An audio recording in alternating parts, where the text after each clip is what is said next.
সকালবেলা অনেকগুলো বাজার নিয়ে এসেছে। এখানে হচ্ছে আপনার ৩ রকমের মাছ এনেছে। এটা হচ্ছে কেটে এনেছে, এটা হচ্ছে ফুল মাছটাই নিয়ে এসেছে। এটা বড় একটা রুই মাছ আর বাকিগুলো ছোট ছোট মাছ নিয়ে এসেছে।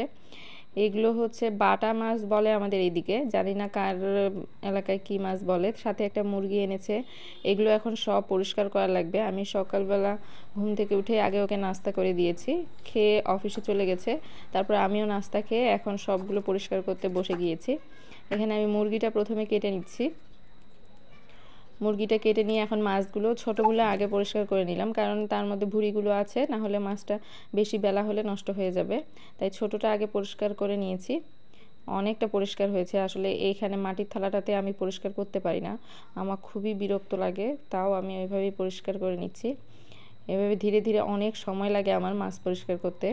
আমার প্রায় ঘন্টা ২ লেগেছে এই মাছগুলো পরিষ্কার করতে। একটা একটা করে ধরতেছি আর একটা একটা করে শেষ করতেছি। এই মাছটা কেটে এনেছিল, এটাও পরিষ্কার করা হয়ে গেছে। এখন এটাও ধুয়ে নেব। একসাথে অনেক মাছ ধোয়া কিন্তু অনেক কষ্টকর। আসলে এটা মেয়েরা ছাড়া কেউ বুঝবে না, কারণ আমরা সবসময় মাছ ধুয়ে থাকি, যার জন্য এই কষ্টটা শুধু একমাত্র মেয়েরাই অনুভব করতে পারবে। আমার সব মাছগুলো ধুয়ে নেওয়া হয়ে গেছে। এখন আমি ছোট ছোট পটলা করে রেখে দিব, কারণ মাছ অনেকগুলো আর মানুষ হচ্ছে আমরা মাত্র 2 জন, সবগুলো তো আর একদিনে শেষ করে ফেলতে পারবো না। তাই হচ্ছে আমি ছোট ছোট পটলা করে রেখে দিব, যেন একদিনে বের করে একদিনে খেয়ে নেওয়া যায়। আর এদিকে আমি একটু মাছ নিয়েছি, আজকে হচ্ছে লবণ দিয়ে মেখে নিচ্ছি, আজকে রান্না করব। কড়াইয়ে আমি হচ্ছে পেঁয়াজ দিয়ে দিয়েছি, একটু ভেজে নিব। ব্রাউন কালার করব না, হালকা ভেজে নিব। 1 চামচ দিয়ে দিলাম হচ্ছে আদা রসুন বাটা, জিরে গুঁড়ো, তারপরে হচ্ছে লাল মরিচের গুঁড়ো, আর হচ্ছে হলুদ গুঁড়ো। এখন সবগুলো একটু ভেজে নিব, মশলাটা যেন পুড়ে না যায়, তার জন্য আমি এখানে দিয়ে দিলাম একটু পানি। এখন দিয়ে দিলাম একটু গরম মশলা। আসলে মশলা পরে না দিয়ে এই মশলাটাতেই দিয়ে দিলে মাছটার ফ্লেভার ভালো আসে, তার জন্য আমি মশলা দিয়ে একটু মশলাটা ভেজে নিব। হয়ে গেছে, এখন আমি সব মাছগুলো দিয়ে দিব। দিয়ে মাছগুলো এই তেলের মধ্যে একটু ভেজে নিব। মাছটা হচ্ছে প্রথম দিকেই খুব ভালোভাবে বেশ নেড়ে চেড়ে নিতে হয়, কারণ পরবর্তীতে মাছটা সিদ্ধ হয়ে গেলে নাড়তে গেলেই ভেঙে যায়। তাই প্রথমেই ভালোভাবে নেড়ে নিতে হবে। এখন দিয়ে দিলাম 1 চামচ লবণ। এখন খুব ভালোভাবে নেড়ে নিব।